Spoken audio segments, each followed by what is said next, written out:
Toutes les histoires commencent par un début. Bon, pour l'instant, je vous apprends rien. La mienne, je me souviens très bien quand elle a commencé mon histoire. Mon histoire artistique. Elle a commencé par un rêve. Mais pas un très beau rêve. Et à chaque fois que je monte sur scène, je me rappelle ce rêve que j'ai fait il y a 3 ans, 7 jours et 6 heures. Ça permet de savoir pourquoi je fais ce métier. Pourquoi je fais ça. J'ai envie de vous raconter ce rêve ce soir. Mais rappelez-vous que ce n'était qu'un rêve, qu'un rêve, qu'un rêve, qu'un rêve.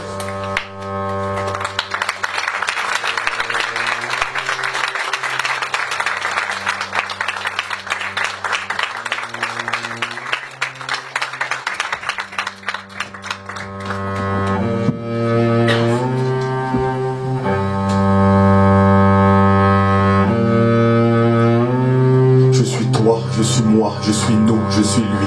Je suis l'enfant qui vient de naître et je découvre la vie. De la naissance à l'enfance, il n'y a qu'un seul pas. De bébé, je passe direct au stade d'enfant roi. J'ai 10 ans, j'apprends, je découvre mon corps. Plein d'envie, plein de folie, j'ignore ce qu'est la mort. Heureux, souriant, j'ai des rêves par centaines. Le temps file, j'approche maintenant de la vingtaine. J'ai 20 ans, l'âge de choix, l'âge de merde, l'âge adulte. Cette partie de ma vie est remplie de tumulte. 20 ans, à mon avenir, je suis censé penser ce que ma tête et mes couilles ont oublié de me l'indiquer.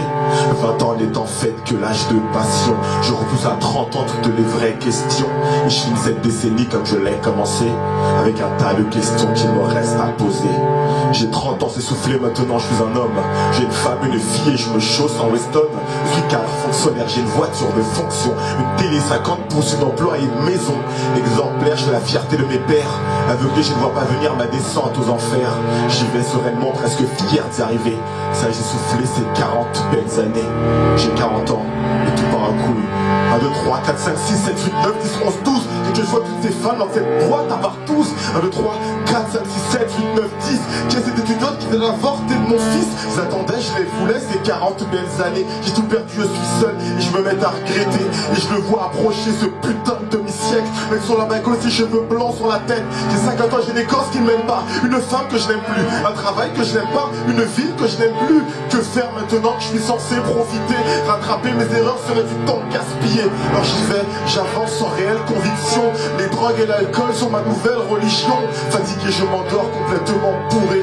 En sursaut, je me réveille, j'ai 60 ans passés. 60 ans et je vis seul, reclus dans mon coin. Je bois de plus en plus pour penser de moins en moins. Paris, cette ville anciennement romantique, me paraît insipide, je dirais même pathétique. Pourtant jadis cette ville était mon univers. Aujourd'hui n'a plus rien à apporter, hein. Septuagénaire. J'ai 70 ans et je sens que je vais partir. Incompétent, incontinent et sans entourage proche. Je le sais, je le sens, je sens que ma fin approche. Les bâtiments se font rares et mon souffle coupé. J'ai tout perdu, je suis seul, j'ai peut-être tout gâché. Sur mon lit de mort, je cherche de là de l'évidence. Je prie Dieu pour obtenir une deuxième chance. Je recommencerai une vie altruiste, cette fois est pleine de romance. J'ai 82 ans et j'ai niqué ma chance. J'ai 82 ans et j'ai niqué ma seule et unique chance. Il est 8 heures. Je me réveille. Heureusement, ce n'était qu'un rêve.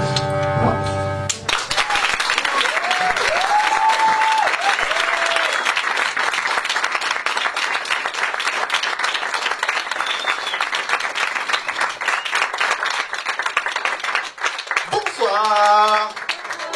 Vous allez bien? Oui. Mon père me répète cette phrase depuis que je suis tout petit. Il me dit toujours, fils, dans la vie, si tu veux savoir où tu vas, n'oublie surtout jamais d'où tu viens, effectivement. Et moi, je viens d'Haïti. Haïti, c'est là où mon histoire commence. Haïti, c'est mon pays d'origine. Plus précisément, je viens d'Aquin, là où mes parents se sont rencontrés. Là, qui connaissent Aquin? Non. C'est dans le nord d'Haïti, personne ne connaît. Bon, si vous voulez situer Aquin, c'est à peu près l'équivalent de l'agglomération de Roubaix. Mais sans Roubaix. Sans agglomération non plus. Il n'y a que des cailloux, il n'y a rien à faire à Aquin. J'aime beaucoup mon pays d'origine, Haïti, c'est un très très beau pays. Mais on va être franc, c'est l'un des seuls pays au monde, quand tu dis que tu viens de là-bas, on dirait que tu annonces une maladie. Tu viens d'où, mec? Haïti. Et ça va? Il en reste? Faut pas réagir comme ça. Haïti, c'est un très beau pays. Haïti, si vous allez, si vous ne situez pas, c'est situé dans les Caraïbes. C'est l'un des seuls pays noirs au monde qui n'est pas situé en Afrique. Ça change rien du tout. On est juste pauvre avec 6 heures d'avance, c'est tout. C'est la seule différence qu'il y ait. Si vous ne situez pas Haïti, il est situé à la frontière de la République Dominicaine. Haïti et la République Dominicaine forment la même île. Quand je pense à Haïti et à la République Dominicaine, je pense à la Corée du Nord et à la Corée du Sud. Il y a un moment de l'histoire, il y a un des deux qui est parti en couille. Et là, c'est clairement Haïti. Ah, c'est un très beau pays. Souvent, les gens disent oui, c'est un pays qui c'est compliqué. Et Haïti ne se développe pas parce qu'Haïti est maudit. J'ai toujours entendu ça depuis que je suis tout petit. Et en fait, on dit que c'est à cause de la religion du peuple haïtien. Vous connaissez la religion du peuple haïtien? C'est le vaudou, effectivement. Pour ceux qui ne voient pas le vaudou, le principe est très simple. Tu jettes des sorts sur les gens. Les gens te renvoient des sorts. C'est Harry Potter, mais sans budget. Et le problème avec le vaudou, c'est que tous les Haïtiens croient à cette religion. Dès qu'il arrive un truc négatif dans la vie d'un Haïtien, ils pensent que c'est parce que quelqu'un lui a jeté un sort. L'Haïtien se remet pas en question. Moi, ma grand-mère, tous les jours, elle dit « Si je meurs demain, mon petit-fils, c'est qu'on m'aura jeté un sort. » Mamie, t'as 102 ans. Si tu meurs demain, c'est que c'est l'heure, c'est tout. T'as 2 fois l'espérance de vie du pays, c'est pas mal. Et franchement, si quelqu'un veut te jeter un sort, il est nul. Il aurait dû y arriver depuis le temps. C'est un pays fou, Haïti. Hein. Vraiment, tout le monde croit à cette religion. Il y a un truc, c'est sur les sorts en Haïti, c'est que ils savent jeter des sorts, mais ils ne savent pas les enlever. Moi, j'ai un cousin, il habite à Barbès, je le suis par curiosité, il m'emmène voir un divineur. Un divineur, c'est l'équivalent du marabout en Haïti. Et il va voir le divineur, il dit oui, en fait, je voudrais enlever le sort que j'ai jeté à mon patron. Et les gars lui disent, je sais pas enlever, moi, je sais juste mettre, donne-lui un Doliprane, peut-être ça va passer. C'est une religion folle. Une fois, je me souviens, j'avais 15 ans. J'ai vu ma mère avec mes 2 tantes, elles étaient en train de faire à manger dans une grosse marmite. J'avais l'impression de voir les sœurs Halliwell version créole. Cette religion était extraordinaire. Haïti, c'est un vrai beau pays, mais il y a vraiment des trucs bizarres dans ce pays, c'est quand même le choix des prénoms des enfants. Moi, je suis la preuve vivante que les Haïtiens sont fous alliés. Je m'appelle Certes, pour ceux qui ne me connaissent pas. Donc Certes, c'est mon vrai prénom. C'est écrit C-E-R-T-E. Voilà. C'est un adverbe avec une faute d'orthographe. Et en France, c'est bizarre. En France, c'est même pas un prénom. Mais en Haïti, je passerais crème. Dans ma famille, j'ai un grand-père qui s'appelle Lérisseau. Si. J'ai un oncle qui s'appelle Fisté. En créole, ça passe bien ce qui parle. J'ai une tante, elle s'appelle Ancienne. Son prénom, c'est Ancienne. Son nom de famille, c'est Bossé. Ancienne Bossé. C'est comme ça qu'elle s'appelle. Et pour s'il y a des footballeurs dans la salle qui aiment le foot, j'ai 2 cousins, ils sont jumeaux. Leur prénom, c'est De Sailly et Balak. C'est dur. Ils seraient nés en France, ce serait un cauchemar pour eux. Parce que moi, j'ai grandi en banlieue parisienne. Et les banlieusards, franchement, il y a beaucoup de stand-upers qui viennent de banlieue, parce que la banlieue, ça te forge. Tu te fais tailler tout le temps, donc tu deviens bon en vrai. Moi, je me souviens, j'ai un pote d'enfance qui s'appelait Giovanni. Et le pauvre, il est italien. Et il n'a pas de dents, surtout. On l'appelait Al Pachico. Si on avait des couettes, on l'appelait Coolio. Moi, on m'appelait Certes-Fesses. Ça, c'est ma vie. C'est vrai, Coolio, elle est au premier rang en plus. C'est une fille à la base. C'est compliqué pour elle. Hein, tu peux assumer. Elle s'appelle Ariane, c'est la rescapée de la famille. Parce que t'es pas vraiment notre sœur, mais ça tu le feras. Ah, c'est vraiment un plaisir de vous avoir dans la salle ce soir. Ce spectacle, je l'ai joué plusieurs fois, et je l'ai remis à jour à chaque fois. Et là, j'ai envie de tester de nouvelles choses avec vous. Ce lieu est vraiment magnifique, j'ai envie de vomir, mais c'est magnifique. Je me dépêche. Oh. Surtout là, c'est chaud. Ça va, personne n'est malade? Non, c'est cool. J'ai envie de vous apprendre 2-3 choses sur Haïti. Il y a beaucoup d'Haïtiens connus, mais les gens ne le savent pas forcément. Par exemple, vous connaissez Alexandre Dumas? Alexandre Dumas qui a écrit Les Trois Mousquetaires. Il est haïtien. Il est né en Haïti. Il est franco-haïtien. Et les gens ne le savent pas. En même temps, c'est Gérard Depardieu qui a interprété son rôle au cinéma. C'est pas les enculés, franchement. Il n'y a rien de métis, Gérard Depardieu. Et Alexandre Dumas, il y a 2-3 indices qui peuvent montrer qu'il est haïtien. La première chose, c'est qu'il a fait construire un château à Marly-le-Roi, en banlieue parisienne. Et il l'a jamais terminé. Et ça, c'est un truc d'haïtien. C'est un truc d'entier, même, en général. Pas un truc de noir, en général. Applaudis pas tout seul. La fierté, ça sert à ça. Et Alexandre Dumas, il y a 2-3 autres indices. Moi, j'ai découvert qu'en fait, il n'a pas fini son château parce qu'en Haïti, tu payes des impôts sur ta maison uniquement si tu as terminé ta maison. Ça fait qu'il n'y a aucune maison terminée dans le pays. Et j'ai découvert ça il n'y a pas très longtemps. Mon père construit actuellement une maison en Haïti. Et il me montre les plans de la maison. Il me dit, Serge, viens voir. Pour ta chambre, qu'est-ce qui est le plus important? 4 murs ou un plafond? Choisissez le plafond. Mieux vaut être en coloc avec un aigle qu'avec des cabrites. C'est la chaleur tout le temps, c'est connerie. C'est dégoûtant. Ça va. Au premier rang. Vous êtes que 2 au premier rang? Vous connaissez ma réputation de postillonneur, c'est ça? C'est vrai, il voit pas très bien. J'ai très mauvaise vue. Qui me connaît par applaudissement histoire de savoir un petit peu?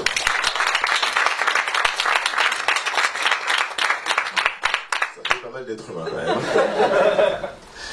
Avant de clôturer la page sur Haïti, je trouve que c'est un très beau pays, qui est très peu connu. Et je trouve qu'en tant qu'artiste sur scène, je me dois d'apprendre aux gens des choses sur ce pays magnifique. Et pour le faire, je vais vous raconter quelques siècles d'histoire en quelques vers. Bienvenue dans l'histoire de l'île d'Haïti.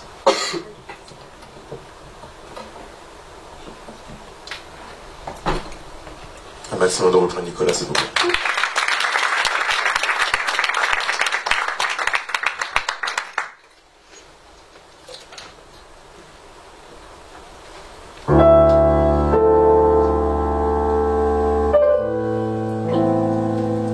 C'est l'histoire d'une île des Caraïbes qui a porté bien des noms et qui en 5 siècles a vu passer bien des démons.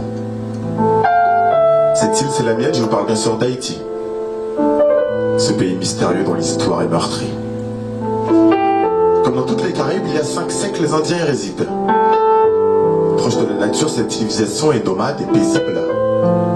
Le peuple Taïnos nomma leur terre Hakiti, en référence aux hautes montagnes qui surplombent le pays.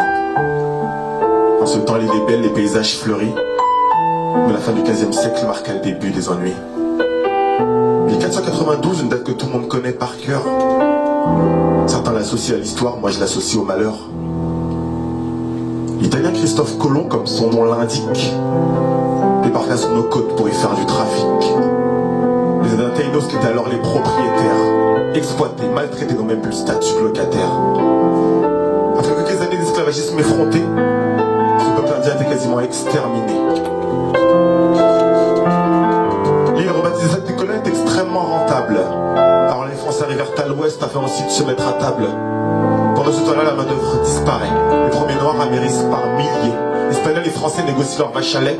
En 1697, Louis XIV découpe l'île en moitié. Sous l'occupation française, l'ouest devient Hispaniola, pendant que l'est devient la République dominicaine. Pendant plus de 100 ans, les Noirs arrivèrent par cargo pour enrichir des colons, leur appétit trop gros. Surnommé la perle des Antilles, Haïti enrichit le royaume de France, jusqu'à ce que la population esclave dépasse la décence. 10 fois plus nombreux que leur maître, le peuple noir se révolte. 1er janvier 1804, les Blancs sous Napoléon sont finalement mis à la porte.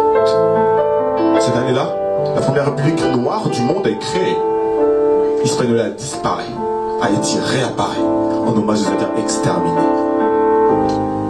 1804, une date qui fait la fierté d'un peuple libre. Mais l'indépendance est comme une fleur, c'est un luxe qui se cultive. Malheureusement, la stabilité politique a raison de l'économie. Et pendant plus de 100 ans, les présidents se succèdent et les dictatures aussi. Récemment, c'est Dame Nature qui fait du mal à ce pays encore fragilisé, avec une aide internationale complètement désorganisée. Mais Haïti n'enfante pas que des malheurs, elle enfante aussi des stars, qui sont des descendants de ce pays rempli d'histoire. Alexandre Dumas, Sidney Poitier ou encore Jay-Z sont Antoine Étoile et originaires de ce pays. Et bien d'autres étoiles plus discrètes remplissent cette île. Il est peut-être temps pour Haïti de redevenir la perle des Antilles. La perle des Antilles. La perle des Antilles.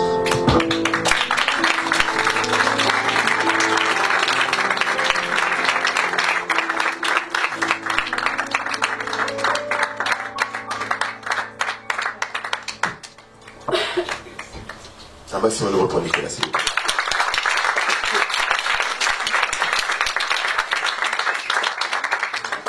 Bon, ok, je suis d'origine haïtienne, mais je suis né en France, hein. Et par les temps qui courent, c'est beaucoup mieux pour moi. Ah là là, c'est compliqué, hein. Et le deuxième tour, quand même. J'ai l'impression qu'en fait, la France, elle joue un jeu. Tu sais, elle fait bouh, je rigole. Parce qu'elle va pas passer, mais putain, ça fait peur quand même. Mais imagine, elle passe. Bah, je me dis, bon, ça, je suis français. Faudra peut-être que j'oublie pas trop souvent ma carte d'identité. Peut-être elle va mettre un couvre-feu pour les étrangers. De toute façon, j'ai 30 ans, à 23h, je suis au lit, donc ça va pas changer. Et peut-être elle va demander toi des preuves d'intégration. Je m'appelle Certes, putain. Je peux pas faire mieux que ça. Je peux pas m'appeler UKP non plus.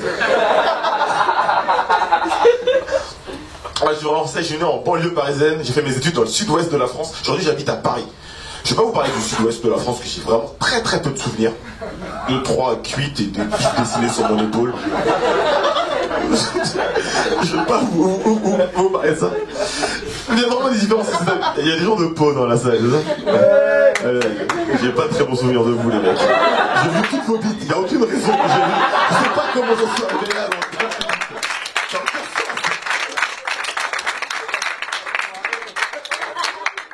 C'est pas normal.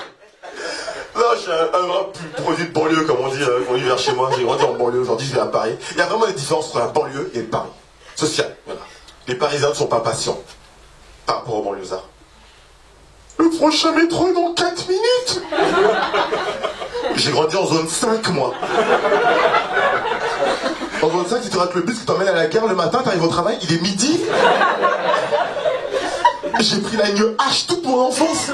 Les gens qui connaissent la ligne H? Ouais. La ligne H, pour ceux qui ne voient pas, c'est la seule ligne de train, tu peux faire 9 stations sans que personne ne monte ou descende. Tard sur la ligne H, tu peux voir des racailles se faire raqueter par des loups. Aujourd'hui, j'habite à Paris, je prends la ligne 13 pour aller travailler. La ligne H, elle manque. Clairement. La ligne 13, qui a designé cette ligne de train, c'est Belzébuth pour moi. Pour moi, la différence entre la ligne 1 et la ligne 13, c'est 12 degrés. Il fait trop chaud. Alors moi, je prends la ligne 13, il faisait tellement chaud, ils étaient tous collés, mais il faisait tellement chaud que j'ai transpiré. Mais c'était pas ma sueur. Très bon, mais c'était pas à moi. Excellent, excellent. Très bon. Ah, Paris, cette ville est folle, il y a plein de différences entre Paris et la banlieue. Par contre, j'ai le pouvoir d'achat a fortement baissé depuis que j'habite à Paris. Entre le prix du mètre carré, le prix du gramme de coke. J'ai pas d'appartement, petite soeur, t'inquiète pas, c'est pas. Non, c'est vrai que ça a beaucoup baissé. J'ai fait mes courses. Moi, j'ai grandi, ma soeur est témoin, en banlieue, et tu fais des courses dans les magasins hard discount. J'ai grandi dans le 95, vers Persan-Beaumont. Je sais pas s'il y en a qui connaissent. Persan-Beaumont, c'est la limite de la Picardie. Là-bas, c'est Mikaera Mishti. C'est un cauchemar. T'as plein d'étrangers, des noirs d'arabes qui parlent pas français, et t'as des blancs qui parlent pas français non plus. C'est un cauchemar de grandir là-bas. Chez moi, il y avait que des magasins hard discount. Dia, Leader Price, Lidl. Quand j'allais à Carrefour, c'était Disneyland pour nous. Et en bas de chez moi, il y avait même un magasin méga hard discount. C'est pas le genre de magasin que t'allais le torse bombé. Tu allais tête baissée. Il s'appelait le Mutant. Il y a des gens qui connaissent le Mutant. Hein, ouais. Comment tu peux appeler un magasin d'alimentaire le Mutant, franchement?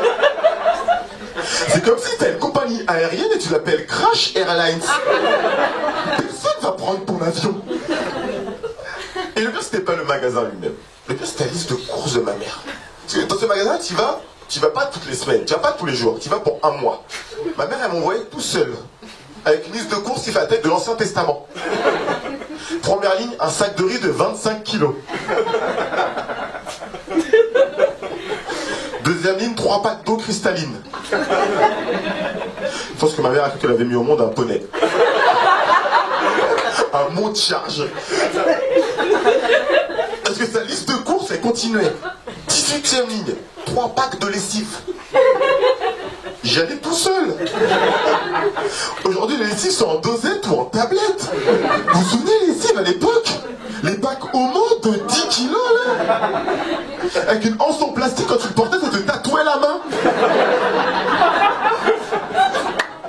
C'était tellement profond qu'il y avait même une pelle à l'intérieur pour récupérer la lessive.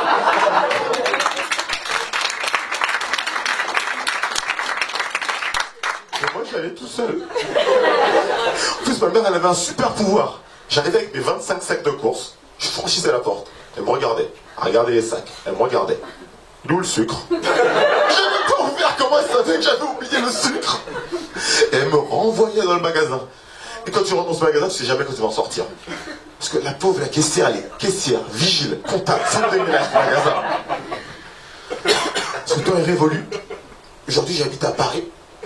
J'ai découvert d'autres types de magasins. Bio, c'est bon. Picard. Monoprix. Est-ce qu'il y a des gens qui font leurs courses chez Monoprix? Qui fixe les prix dans ce putain de magasin, franchement? L'Arabie Saoudite. Chez Monoprix, tu peux acheter des raisins à l'unité. Ce n'est pas normal. Il y a des rayons que je ne connaissais pas. Le rayon agriculture biologique.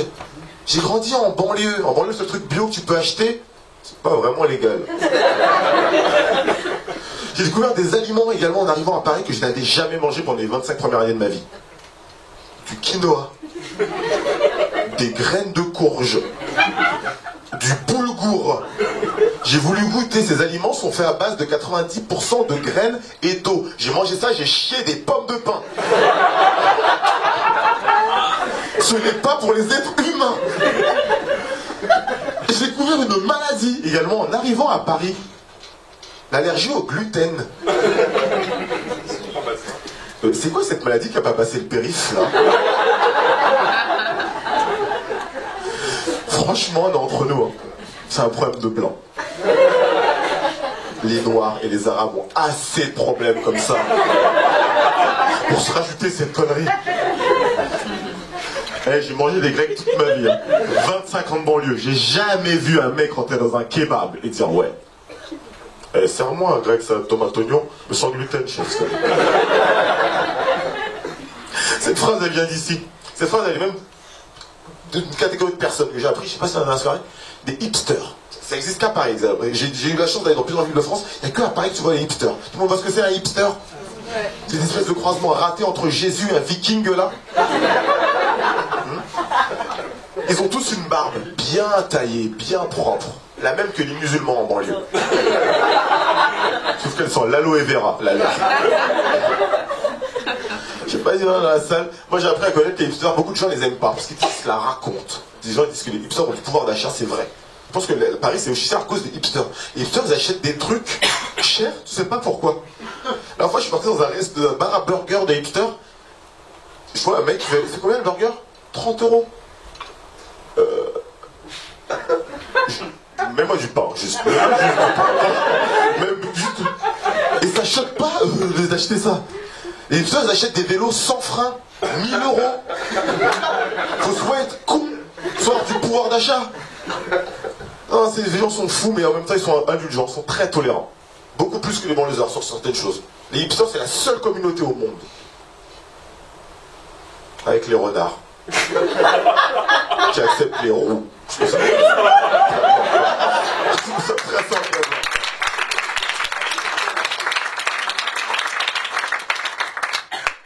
Il y a également un sport que les hipsters font beaucoup à Paris, c'est le running. L'idée de se lever à 6h du matin pour aller au travail pour courir autour de son quartier, c'est parisien. J'ai jamais vu un mec d'une cité se lever à 6h du matin pour courir autour de sa cité. Pas pour les mêmes raisons en tout cas. Jamais vu. Et ce qu'il faut avec le running, c'est qu'ils mettent leurs chaussures de running et ils les mettent avec tout. Le jaune fluo, ça ne va pas avec tout. Les filles, tu les vois, petite jupe, petit haut, chaussures de running. Tu vois des mecs, veste, cravate, chaussures de running. J'ai vu un mec, Paris-Plage, bite à l'air, chaussures de running. Mec, on voit tes pieds, monte ton zizi. Oh, cette ville est folle. Cette ville est folle. Cette ville est folle, il y a un truc qui m'a choqué en arrivant à Paris, c'est la prostitution. Il y a beaucoup de prostituées à Paris, c'est fou, quoi. Beaucoup. En banlieue, on appelle ça des voisines.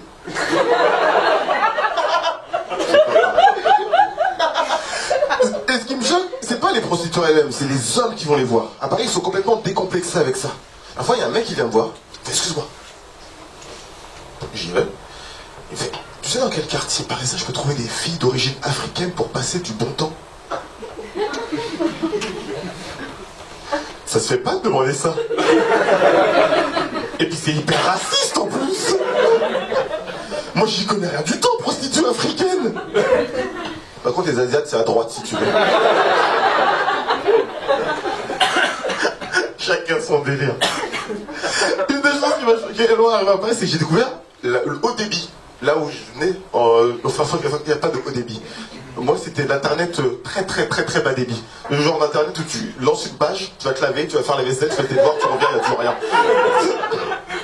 Maintenant j'ai découvert la fibre optique, j'ai installé la fibre optique. Enfin, allez, installé. Je suis parti voir mon voisin, je lui ai offert des verres, quand il était bourré, j'ai pris son code wifi. Et je me suis retrouvé de mon enfance, avec ma petite sœur qui est là. Vous vous souvenez de notre enfance? Internet, je pense qu'on a tous plus ou moins le même âge. Date de Casa, des mules, 3 semaines pour avoir un film à cette époque-là. Et une fois sur deux, c'est pas le film qu'on avait demandé. Hein? Harry Potter, il fait pas de la magie. C'est une version là.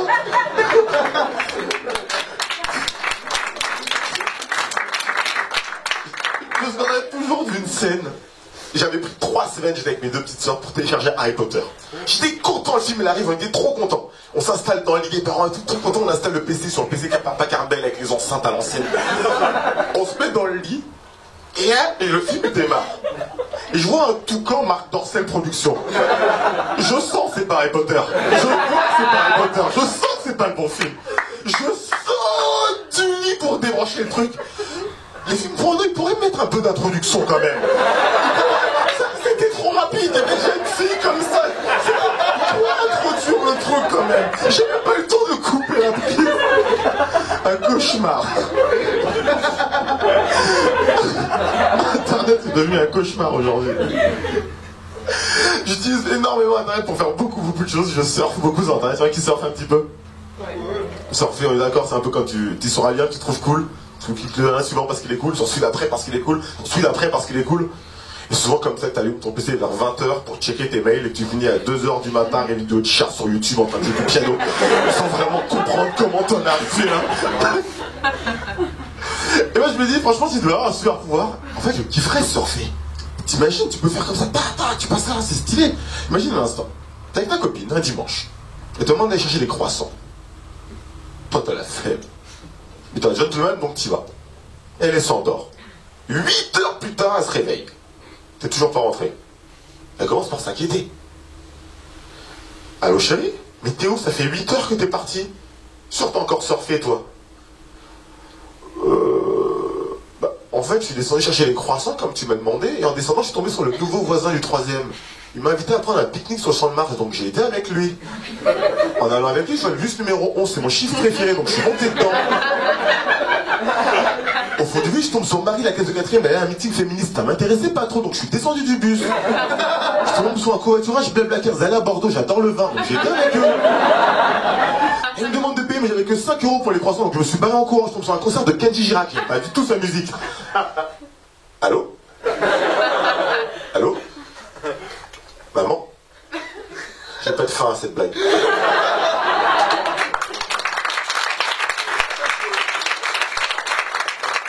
Je l'aime beaucoup, mais j'ai pas de fin. Je me sers vraiment d'Internet pour beaucoup de choses. Je fais beaucoup de porno également sur Internet. Oh, comme tu dis ça, c'est comme quand tu demandes si les gens votent Even. Tout le monde dit non, pourtant les chiffres prouvent le contraire. Hein. Et ma petite sœur, elle est cachée les yeux. Tu veux pas savoir. Non, je regarde beaucoup de séries. Je suis vraiment un grand fan de séries. Il y en a qui ont Netflix dans la salle? Ouais, moi j'ai également Netflix. Enfin, j'ai invité mon voisin quand il était bourré. Netflix. Et c'est vraiment addictif, Netflix, c'est vraiment addictif. Netflix, ils sont très forts, ils mettent des séries quasiment tout le temps, des séries ou des documentaires, et te disent en pourcentage à quel pourcentage ça peut te correspondre à toi. Sauf que quand t'as tout regardé sur Netflix, tout te correspond. Hier, j'ai reçu un mail, un reportage sur les papous, 100% de correspondance avec moi. Donc j'ai rentré ce soir, j'ai regardé. J'ai regardé quasiment toutes les séries qui sont sur Netflix. Il y a une série dans laquelle je suis vraiment fan, c'est Game of Thrones. Elle est pas sur Netflix, mais il y en a qui connaissent un petit peu. Ouais. Ça va bientôt ressortir, là, j'ai hâte. Et tellement j'ai hâte, j'ai regardé toute la dernière saison intégralement. Je me suis couché la semaine dernière à 6h du matin. J'allais travailler le lendemain. Enfin, après. Je suis arrivé dans le métro, je dormais à moitié. Et là, il y avait une fille dans le métro. Et elle était belle. Mais elle avait des cernes. On dirait qu'on avait passé la même soirée tous les deux. Je la regarde. Je dis, Game of Thrones. Elle me dit non, Walking Dead.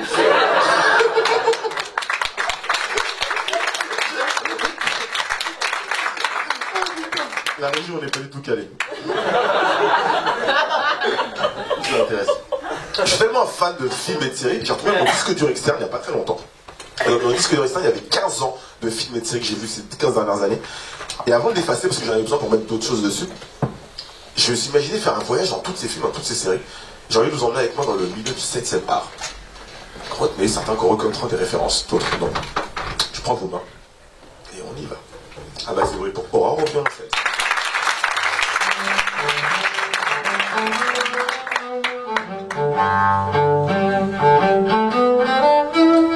Mesdames, messieurs, je suis né pour être l'inverse de votre cauchemar. Je me présente, je m'appelle Certus, je suis l'enfant prodige du 7e art. J'ai l'amour familial et la dévotion de Charlie Ingalls avec l'élégance et le sourire de Chuck Bass. J'ai le mojo, les gadgets d'Austin Power associés à la frame touch de Romain Duris dans L'Arnaqueur. J'aimerais être respecté comme Don Corleone dans Le Parrain, mais don't worry, je suis sympa comme Dexter l'assassin. De toute façon, je m'en fous, j'emmerde tout le monde comme Django et je fais rien sur la vie de ma femme comme Peter Falk dans Colombo. Mais à vivre seul et finir taré comme Léo dans le film La Plage, la rougeur ramène mes potes comme Vincennes dans Entourage. Si j'aime une femme, je veux qu'elle soit belle comme Daenerys. Je l'emmènerai au 7e ciel en ascenseur, mon pote Otis. Avis à tous ceux qui disent que la vie est un long fleuve tranquille. Dites ça à Jazz par terre sur le perron de l'oncle Phil. Ah. En cinéma, j'ai le classique comme Hitch l'expert en séduction. J'aime aussi le sang, parfois je vois le Christ vivre sa passion. Je suis aussi espagnol que Russell Crowe dans Gladiator. Je porte en moi l'avenir du monde comme les entrailles de Sarah Connor. Question pour un expert. Tu trouves pas que Uma Thurman, dans Pulp Fiction, ressemble grave à la femme de Hank Moody dans Californication? Bref.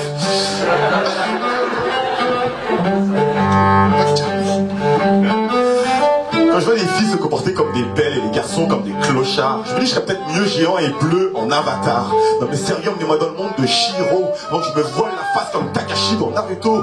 Heureusement le week-end je rentre à Berne dans ma maison dans la prairie. Sans zone 5, c'est tellement loin que mes parents comprennent le ch'ti. Comme Amélie, je kiffe Paris.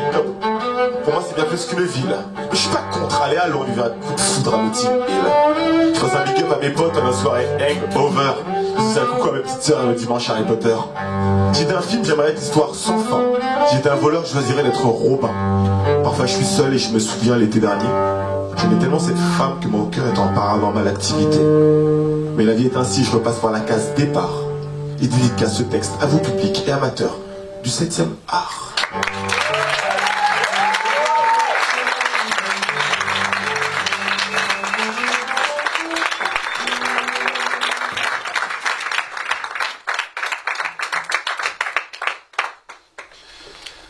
Il y a un truc que je fais également beaucoup sur Internet, j'achète. Il y a des gens qui achètent un petit peu sur Internet.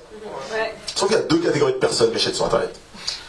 T'as les gens qui achètent 10 articles et qui vont en renvoyer 8. T'as l'impression que le retour, ça fait partie du processus d'achat pour eux. Et t'as les autres, comme moi, qui dès l'instant où t'achètes quelque chose sur Internet, dès l'instant où ça arrive chez toi, c'est à toi. C'est pas la bonne taille, c'est pas la bonne couleur, mais t'as la flemme de le retourner. Rien que l'idée de sélectionner le relais colis, ça te fatigue d'avance. Et des fois, les entreprises, elles se trompent. Je pense que je dois être le seul noir qui a un lustre en forme de croix gammée dans son salon. Je l'ai gardé. Non, j'ai fait beaucoup de choses sur internet, j'ai regardé un petit peu de porno également. C'est marrant quand je dis ça, les gens ils veulent pas l'entendre. Parce que souvent, depuis que je fais de la scène, on m'a dit certes, t'as une tête de mec sympa. Ça te va pas. Les filles elles me disent souvent ça. Et je me dis, je sais pas si c'est un compliment. Ça veut dire que j'ai pas de bite. Non, je vais pas être choquer la population. Mais sachant que les garçons vont souvent sur des sites porno, et je vais vous donner des petites astuces. Ça permet de savoir les fantasmes de vos copains. Parce que c'est dur de transmettre ses fantasmes à sa copine. C'est dur, chérie, dis-moi tes fantasmes. Allez, vas-y, dis. Je vais te bouffer les pieds. Laisse-moi te bouffer les pieds. C'est compliqué de faire ça. C'est compliqué. Ça, c'est très compliqué. Alors, je vais décrypter pour vous. Si vous commencez dans la catégorie interraciale, parce qu'il aime la mondialisation. C'est dans la catégorie anal, parce qu'il aime tourner le dos au problème. Par contre, si vous êtes dans la catégorie sado-maso, barrez-vous. Vous allez finir à poil sur un haut vent avec du miel sur les tétons et du scotch double face. Cassez-vous, vous êtes histoire. Cassez-vous vite. Cassez-vous bête. Il y a plein de trucs que je fais sur internet, mais un truc que je pense que je ferai jamais, c'est chercher l'amour. Je pense que je trouve pas sur internet. C'est ma vision, c'est ma vision. J'ai essayé, donc je le sais. Les sites de rencontres. Je trouve que la création de Photoshop c'est quand même souvent déceptif. On va pas se mentir. J'ai tenté un site de rencontre, j'ai tenté Tinder. La fille elle m'envoie les photos et tout. Elle était grande, brune, élancée. Elle a un petit côté Penelope Cruz. Pourquoi j'ai eu rendez-vous, elle ressemblait à Pablo Escobar. Elle avait une moustache de hipster, je l'ai pas vu. Le pixel en moi. Donc j'ai laissé tomber les sites de rencontre. Et c'est dur de rencontrer les filles dans la vraie vie. Je me rends compte que c'est dur parce que j'ai un coloc, j'avais dans mon ancien appartement, j'ai un coloc qui était célibataire pendant 3 ans. Je me dis putain mec, 3 ans quand même, c'est long. Et en fait, plus tu restes célibataire, plus c'est compliqué de revenir à la vie réelle. La fois je rentre dans la chambre de mon coloc, il y avait un pigeon dedans. Il n'était pas là lui. Et je regarde le pigeon, et le pigeon me regardait comme si c'était moi qui n'étais pas à ma place. Et je regarde la fenêtre, et elle est fermée. C'est-à-dire que le pigeon a passé la soirée ici. Et là j'appelle mon pote, je fais mec, il y a un pigeon dans ta chambre, je sais pas si tu le sais. Oui, c'est Nestor. J'allais t'en parler. Ça fait 3 mois que je l'ai. Mon coloc a apprivoisé un pigeon. Et je me dis, c'est le désespoir ultime quand même. Parce que c'est trop sauvage un pigeon, putain. C'est le temps qu'il faut pour apprivoiser un pigeon. Je pense que mon coloc il devait être dans sa chambre, derrière son ordinateur, certainement. Il a dû voir le pigeon par la fenêtre. Il a dû poser son ordinateur, remettre son pantalon, tout certainement. Et s'approcher discrètement de la fenêtre. Bon? Bon? Et tu sais, le pigeon, il a l'habitude de parler à des êtres humains. Il a dû faire. Bon? Bon?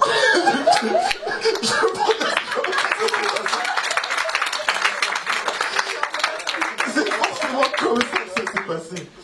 Et je pense que la plupart des inventions cheloues de la planète, c'est des mecs célibataires qui les ont inventées. Les mecs célibataires, ils ont trop de temps.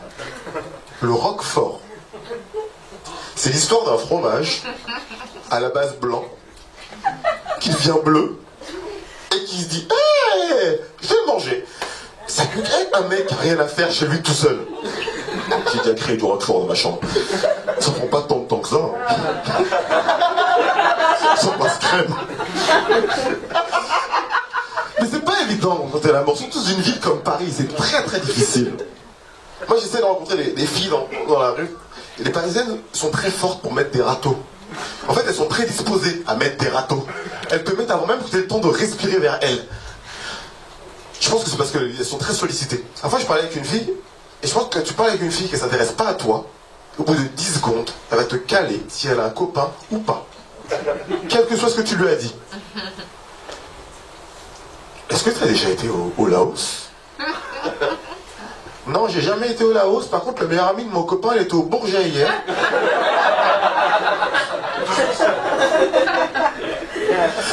Par contre, bizarrement, l'inverse, c'est pas du tout applicable. Une femme peut parler à un mec pendant 3 ans, le doute plein encore. T'as des enfants ou pas? Tu sais, enfant, pas enfant. On n'est pas un peu tous des enfants, quelque part? Je te ressors un morito? On est des bandits, nous les mecs. Mais c'est pas évident de trouver des femmes. Putain, c'est pas facile. Moi, je suis entier d'origine. Mes amis m'ont beaucoup mis dans des soirées zouk. Bah, y a un problème avec le zouk. Je dis pas, hein. Déjà, si tu sais pas danser dans une soirée zouk, tu ne sers à rien. Moi, je fais le vestiaire dans les soirées zouk. Mais je trouve en fait que j'ai un problème avec cette musique. Pourtant, c'est culturel. J'ai un problème avec cette musique. Je trouve que le zouk, quand il pense à l'instant, c'est quoi le principe? Tu prends une femme qui ne mange pas de gluten.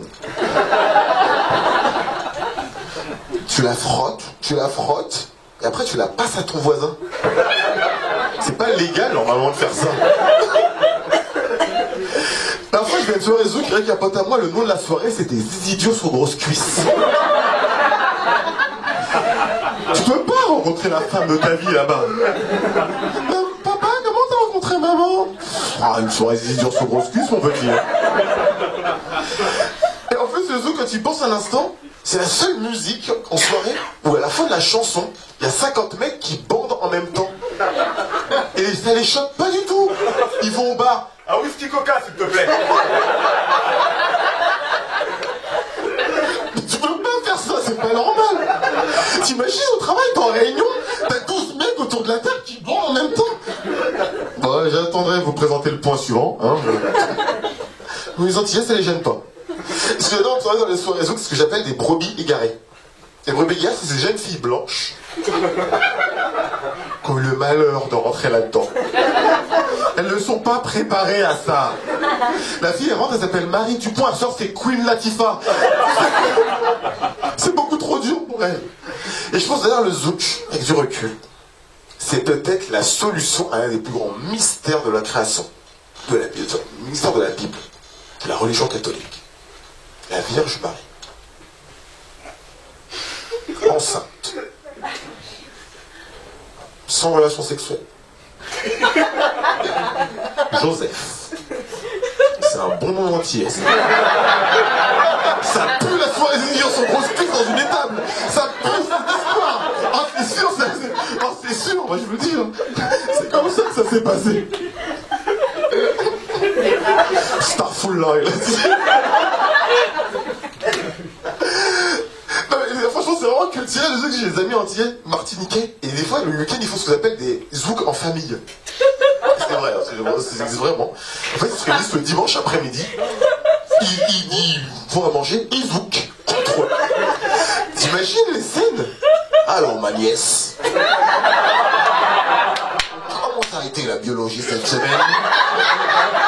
Oh, c'est bon la biologie. C'est pas normal de faire ça. Putain. Martin Luther King a fait un rêve, putain. Tout ça pour 6 heures de décision sur grosses cuisses. Il n'y a pas de bonne mauvaise manière de rencontrer l'amour. Je sais pas comment faire. Moi, dès que j'ai un doute sur la vie, je prends un cahier, un stylo. J'avais un doute pour mon premier texte tout à l'heure, donc j'ai pris un cahier et un stylo. Après, sur le 7e art, c'était pareil. Et pour l'amour, c'est la même chose. Donc je prends mon cahier, mon stylo et j'écris mes doutes. Et c'est devenu une chanson sur la femme idéale, sur ma définition de la femme idéale. C'est ma woman checklist. Il y a un être humain qui doit arriver pour jouer un instrument. Tout envie. Oh, en même temps, je ne respecte pas du tout le plan que je lui ai donné. C'est l'histoire d'une pute et d'un javelot. Bon, ben, je vais avancer, hein. Je vais avancer. Les gens qui ont des enfants dans la salle. Ouais. Quel âge ils ont vos enfants? Hein? 2 ans et demi, c'est chaud. Et quel âge vous avez, vous deux? Mais tu sais que c'est un Renoir, ça, tu sais pas encore, mais ça va finir comme ça. Il a qu'un plan dans sa tête. 2 ans et demi, pas avec la dame? Ok. Comment il s'appelle? Le fils, oui, comment il s'appelle? Noah. Oh, on s'en fiche. C'est important. Si tu avais un doute sur l'intérêt des gens, il est inexistant. Qui s'en fout? Levez la main. C'est vrai que c'est mon neveu. C'est vrai que mon neveu s'appelle également Noah. Je le kiffe en plus, mon petit neveu.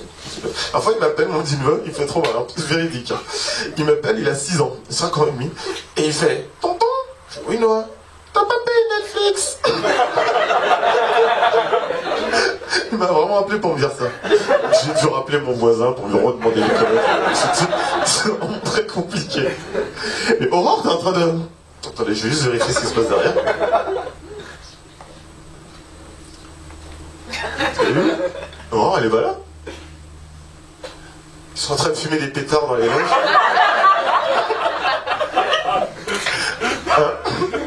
Je rigole.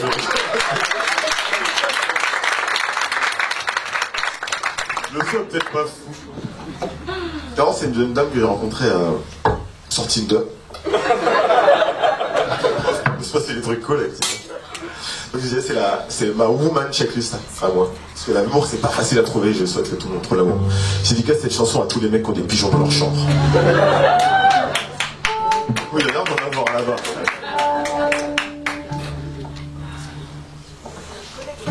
On appelle d'autres personnes? On va appeler tous les musiciens alors. Nicolas, Sonny.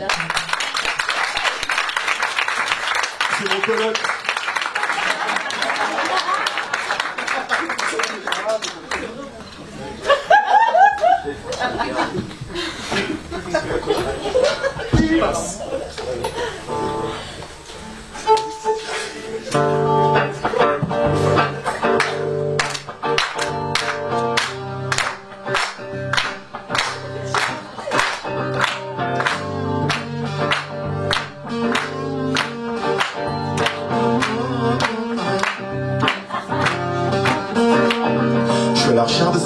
Aux formes infinies, à l'esprit inventif de Marie Curie.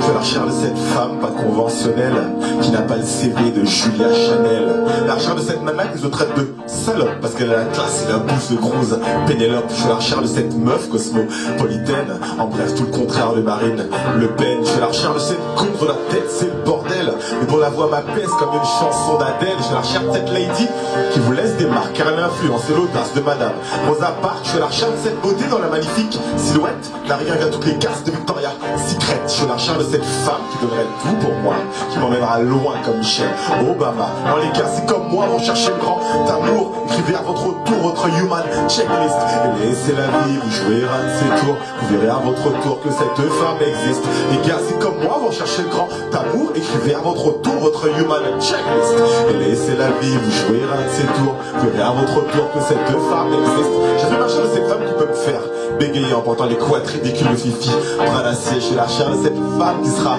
mon univers, qui ne deviendra pas vite une fille du calvaire. Je suis la recherche de cette femme qui l'histoire marquera et sera son sur terre comme la Margarita. Je suis la recherche d'une zoulette qui aime voyager comme MC Adam, elle fera des sextuplés. Je suis la recherche de cette dame qui a forcément du cœur, pas comme l'autre cinglé de Margaret Thatcher. Je suis la recherche d'une petite, pas siliconée, mais comme Eva Mendes, proportionnée. Je cherche de cette femme avec qui je mènerai une vie interdite. Notre amour sera envié mais par la déesse Aphrodite. Je suis la recherche de cette femme complètement transparente, qui accepte d'être lue comme le journal d'Anne Frank. Alors les gars, c'est comme moi, vont chercher le grand amour. Écrivez à votre tour votre human checklist et laissez la vie vous jouer un de ces tours. Vous verrez à votre tour que cette femme existe. Les gars, c'est comme moi, vont chercher le grand amour. Écrivez à votre tour votre human checklist. Laissez la vie vous jouer un de ces tours. Vous verrez à votre tour que cette femme existe. Est-ce que je suis exigeant ou pas? Non. Je peux rajouter 2-3 critères encore? Je viens pas trouver cette femme qui laisse place au hasard pour qui la vie est un jeu d'enfant comme Marion Cotillard. Je viendrai pas trouver cette femme qui a la grâce au bout des doigts, le sourire angélique de Lady Diana. Je viendrai pas trouver cette femme au caractère de Cookie Lion, mais je t'aimerais d'une taf qu'on sera en mode mode pour Zion. Je viens pas trouver cette femme dont le déhanché assassine, mais celle un peu perchée comme Christine and the Queen. Je viens pas trouver cette femme qui n'a pas peur de se battre. Elle prendra à César ce qui appartient à Cléopâtre. Je viendrai pas trouver cette femme qui peut-être n'existe pas. Je n'arrêterai pas de chercher parce que je serai pas heureux sans ça. Alors les gars, c'est comme moi, vont chercher le grand amour. Écrivez à votre tour votre human checklist et laissez la vie vous jouer un de ces tours. Vous verrez à votre tour que cette femme existe. Les gars, c'est comme moi, vont cherchez le grand amour, écrivez à votre tour votre human checklist. Et laissez la vie vous jouer un de ses tours. Verrez à votre tour que cette femme existe, que cette femme existe, cette femme existe, que cette femme existe.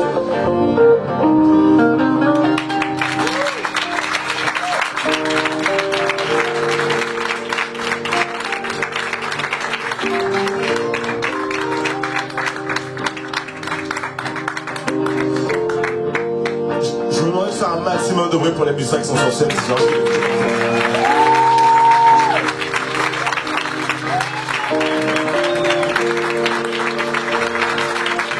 À la guitare, on a Sonic et mon oncle.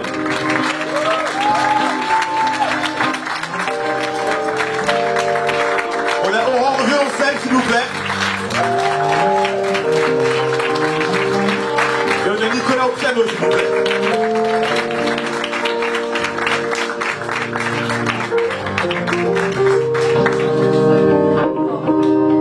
Et à moi qui ne sais pas du tout danser.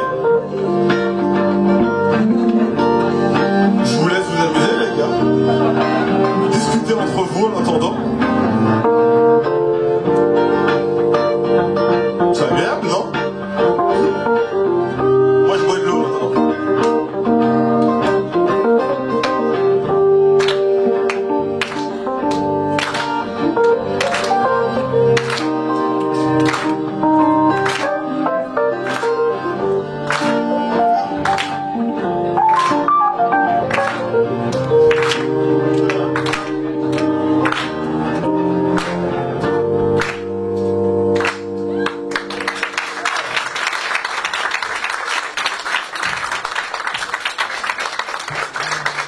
Merci.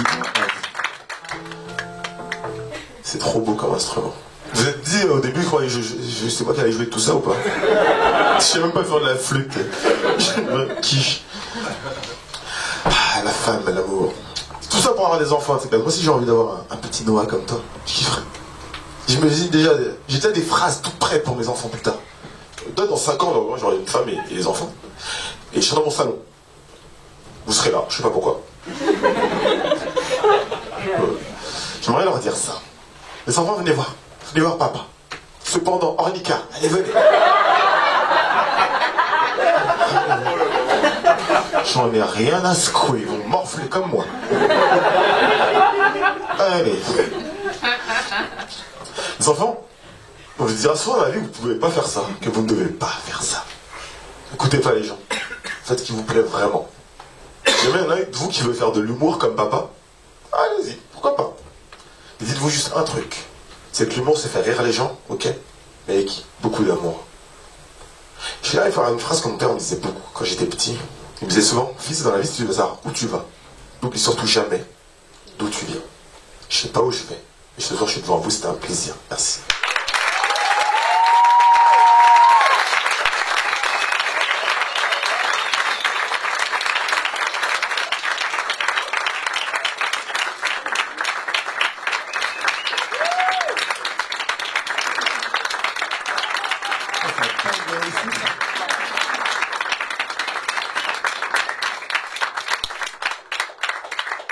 Je sais pas comment je vais les élever, mes enfants.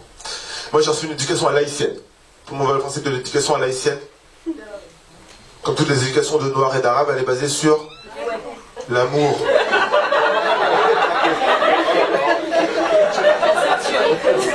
D'ailleurs, un jour, mon père, il me frappait. C'était un mardi. À un moment, on en regarde, ils se croisent. Et il dit, moi, j'arrête de pleurer. Lui, il dépose l'aspirateur. À ce moment-là, on s'est posé la même question. Comment on est arrivé là, finalement?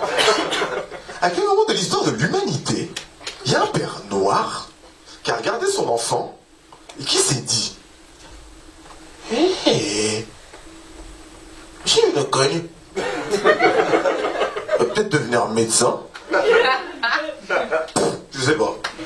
Et je me demande à quel moment de l'histoire de l'humanité, il y a un père blanc qui s'est dit hé, mais non Mamadou, il suffit de le mettre au coin pendant 1 heure, tu laisses son subconscient et son inconscient discuter entre eux, jusqu'à ce que leur culpabilité et leur franchise se rejoignent.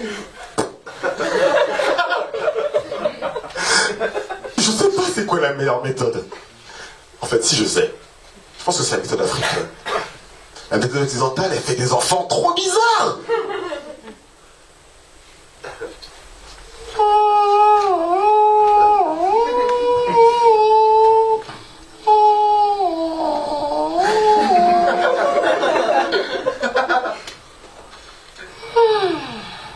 Il m'a encore oublié dans le coin.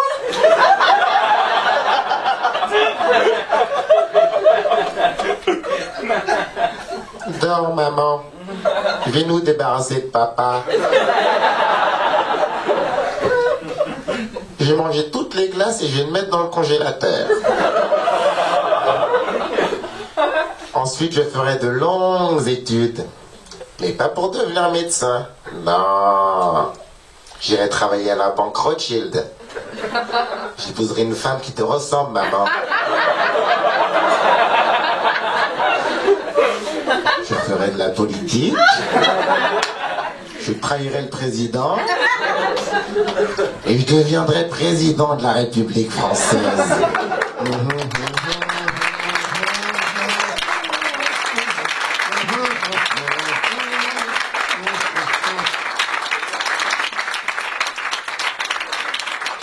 L'origine du mal, les cercles Mathurin.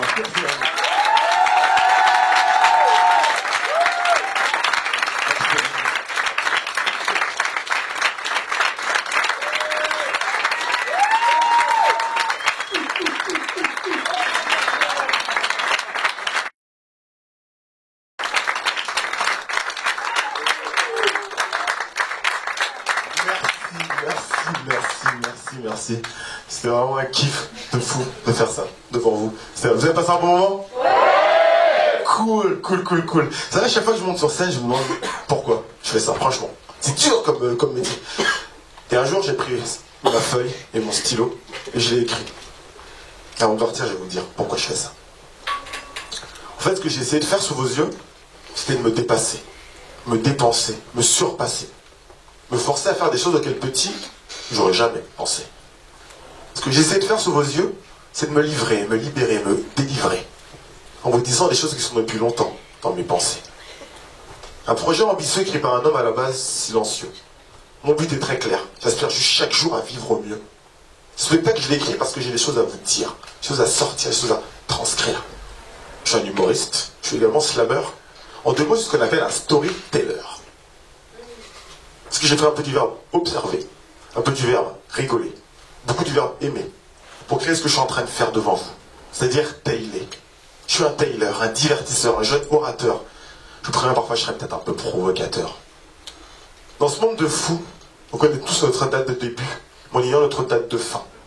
Et ce spectacle est une manière pour moi de partir un petit peu plus serein. Une heure, c'était le temps de notre story et de mon répertoire. J'espère que cette heure a été pour vous, comme pour moi, un peu un exutoire. Vous avez vu, il y a des blagues et des punchlines par dizaines. Mais il y a aussi une petite moralité comme dans les fables de La Fontaine. Je le répète une dernière fois. Je suis un storyteller, je suis venu vous storyteller. Des histoires cool, des histoires drôles, des histoires un petit peu plus compliquées. Merci à vous d'avoir fait partie de ma story. Bonne soirée.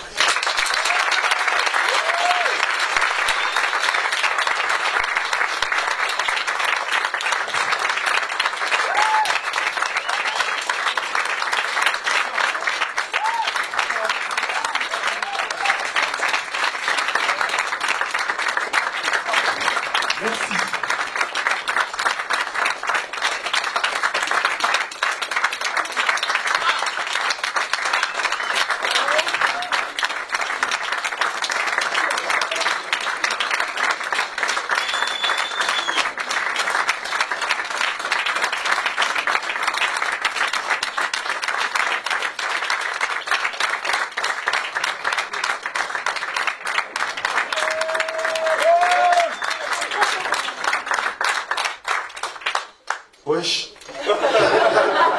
Ça va l'émotion? Merci vraiment. Je suis tout seul là sur scène, mais un spectacle ça se fait pas tout seul. Il y a des gens derrière qui sont cool et qui permettent d'avancer. Merci encore une fois aux musiciens, s'il vous plaît.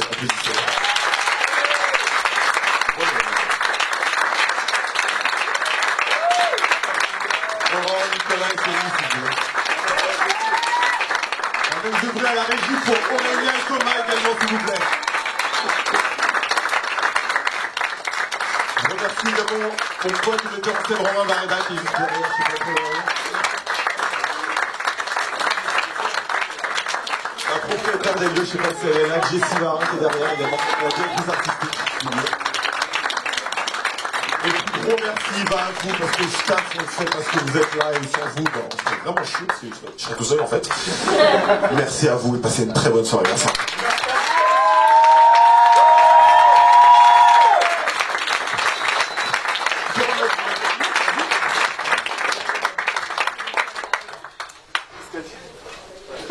Je voulais remettre la boucle de ma checklist. Je